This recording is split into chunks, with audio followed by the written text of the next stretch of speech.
What's up? This is Dominique Beaumonte, and you are listening to Season with Salt, the podcast.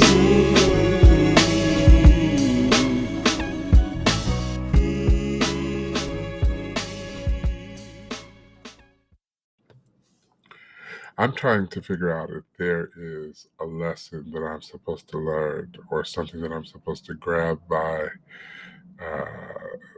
way of the challenging week that I have had. So, first, let me tell you the first story, which is like kind of set the tone for this week. Went to Seattle for Thanksgiving, which was good. I had a good time. Um, it was good. Came home and took the shuttle to the parking lot and didn't see my car. So I'm like, this is the first time I've parked in this new economy lot. So I'm like, well, maybe I was just really flustered when I dropped the car off. So, I just gotta focus. So I walked around this huge lot and I'm like, no, I know where I parked. So a woman who was sort of the parking lot security is driving by and she's like, do you need help? I'm like, yeah, I can't find my car. It's silver and I'm looking for it. And she's like, okay, well, here's what you do. I'll call somebody to help. They'll look up just get your license plate ready. They'll look up by your license plate and they'll help you find your car. So go stand by the shuttle bus stop. So I go stand by the shuttle bus stop. Guy comes by, lets me put my luggage in the back of his, Honda Pilot or whatever. We ride around the parking lot looking for my car. During this process, I get this inkling that maybe it was towed. So I say to the gentleman, did you guys tow this weekend since you're just opening this new economy lot? And by the way, this is all at the Sacramento Airport and like here in Sacramento. So they're like, no, we didn't tow any cars. It was the first weekend, la, la, la, la. So we're driving around. I'm not really quite sure what the strategy is for driving around. I felt like, gosh, I could have just walked around this parking lot with myself. Being in the car and being kind of driven around was a really kind gesture, but I felt like, like you ask you dumb questions when you feel like you've lost something. Like, do you remember where you had it last? Well, if I remember where I had it last, then I would not have lost it. Anyway, it was a lot of that. So finally, the guy gets a call. The guy that's driving me around this massive parking lot, looking for my car, and he says, "Oh, I got some bad news for you. Your car was actually removed from the lot." So I'm thinking, okay, what's that? Is that code for, what happened?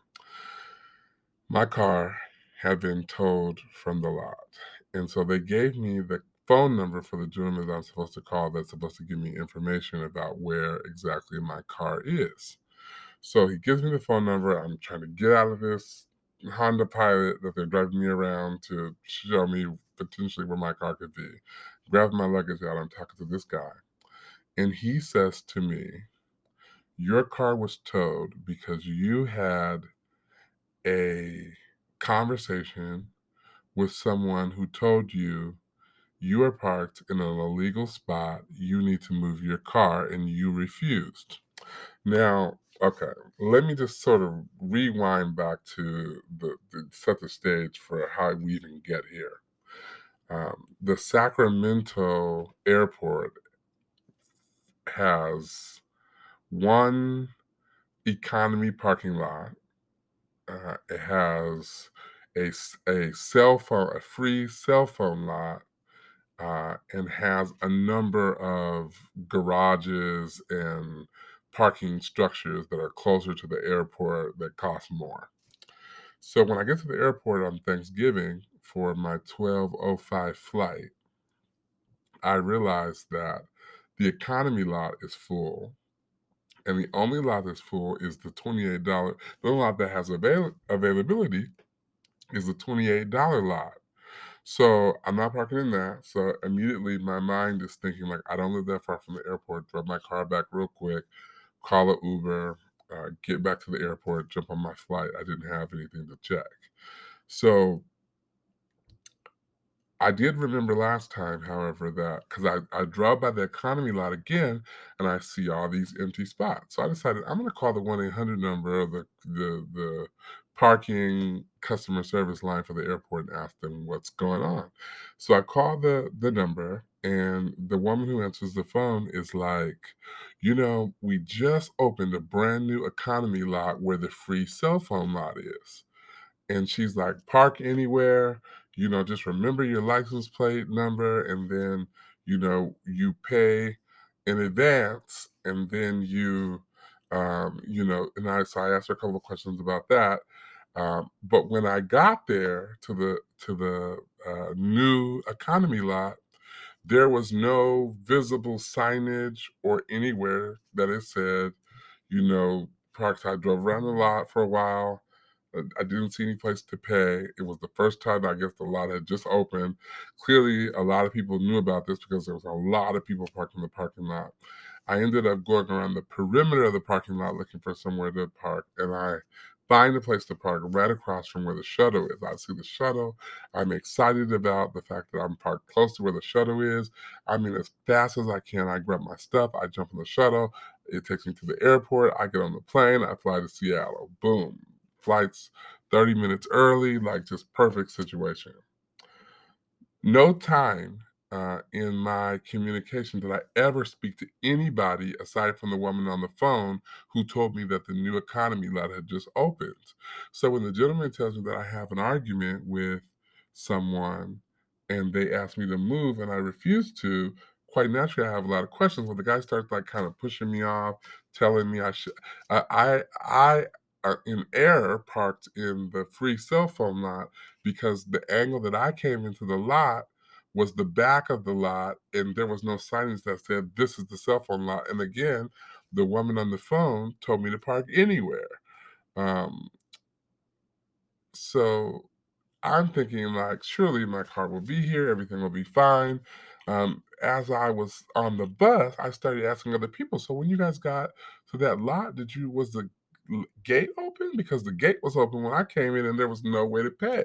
So everybody else is kind of talking to each other in the shadow, and everybody's like, yeah, I didn't pay either. So I know that I'm not the only one that's in this same situation.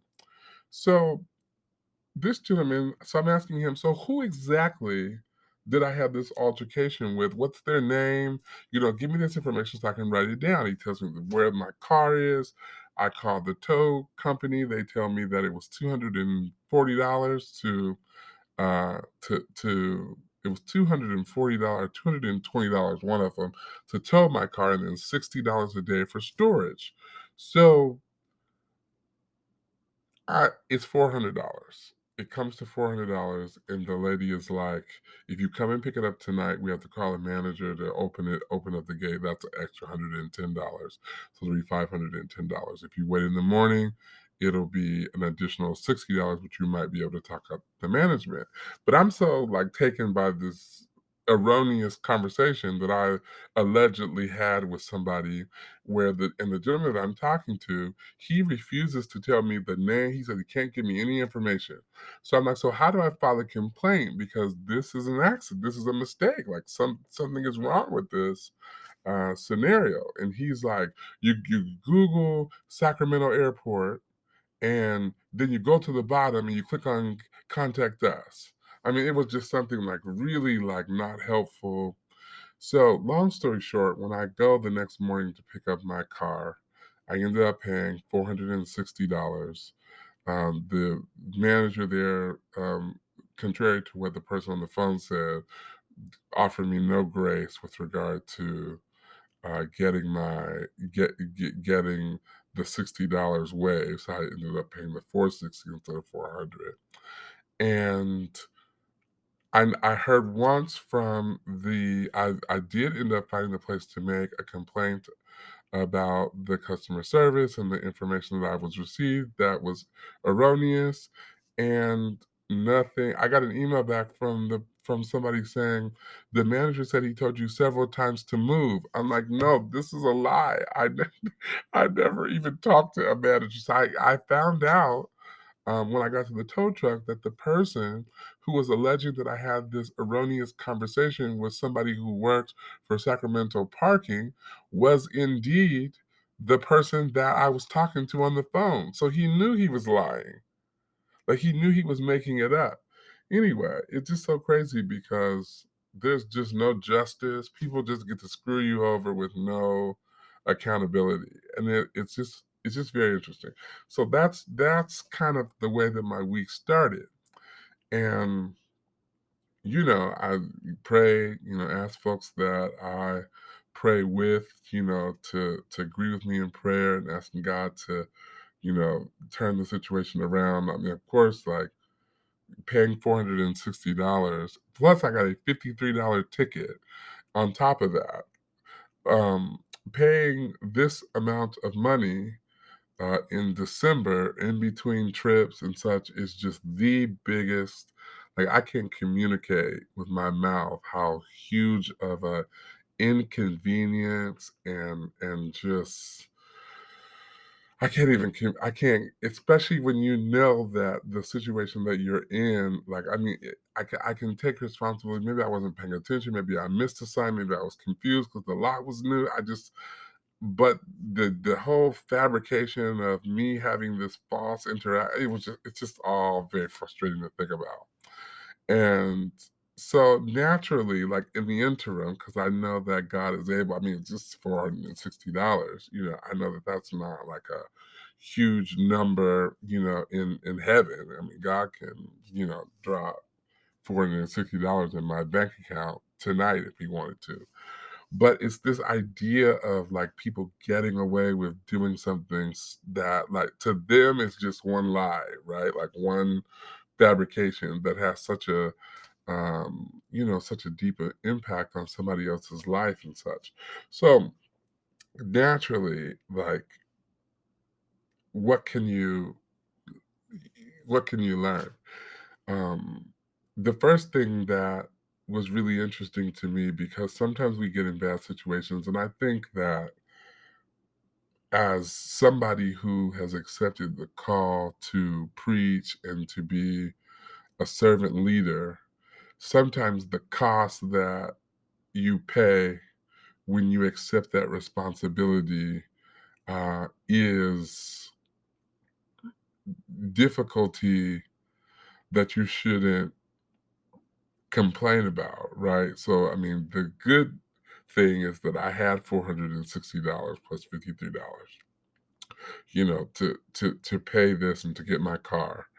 The other thing that happened as a result of this that probably would not have happened had I not had this instance is the person who picks me up in the lift happened to be someone who needed to hear about Jesus as a result of some difficulty that she was having with her children. And so I'm like, okay, Lord, my first response, like, the good thing is that the trauma associated with this, like trying to unravel all this, is just so heavy that really the only thing that helps me to sort of escape this in the moment was being able to talk to somebody about something bigger than tow trucks and cars and parking lots, and so that was very powerful. And so, but I was also thinking to myself, okay, Lord, if you just wanted me to talk to this lady about Jesus, and about God's ability to save our children, like you could have found, Lord, we could have found maybe a free way to handle this. Quite naturally, I'm just thinking like, wow, um, I haven't had like a resolution. Like I don't feel a lot of peace about it because sometimes and I'm being transparent because I think that sometimes we sell a false narrative about what it means to pray and to sit in expectation. I'm not in denial about God's ability. I know he can do anything. I don't doubt that. Uh, but I sit in this space of like, okay, Lord, what do you want me to learn or get or grow from the what are the lessons that you want me to learn? And how does this grow my faith in any way? Like what are the opportunities that are there, for me? And I guess the other piece is just really being able to sit in gratitude for the fact that again I was able to pay. And there are so many circumstances that people are experiencing in the world that are so much worse than, paying $500 for a parking mishap, right? Like there's so many things that are going on in the world that have a deeper and greater impact on people's lives. And this is just my little thing that I'm, making a big deal of, but it really isn't. That's a hard that's a hard reality. It's a harsh reality too, because to an extent, it's like you're living in this lack of gratitude without recognition of God's power and His grace and what He has already accomplished for you. So I mean, in no way am I saying like God disappointed me. Um, but I also want to know, like, you just kind of sometimes want to know, like, what now? What am I supposed to learn? What am I supposed to see? Um,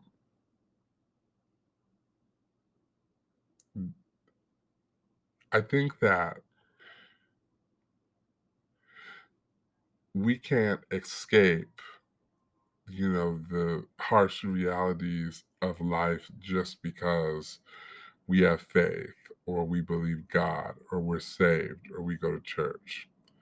There's some really difficult things that we have to pass through, we have to go through, and our understanding of those things don't always happen immediately.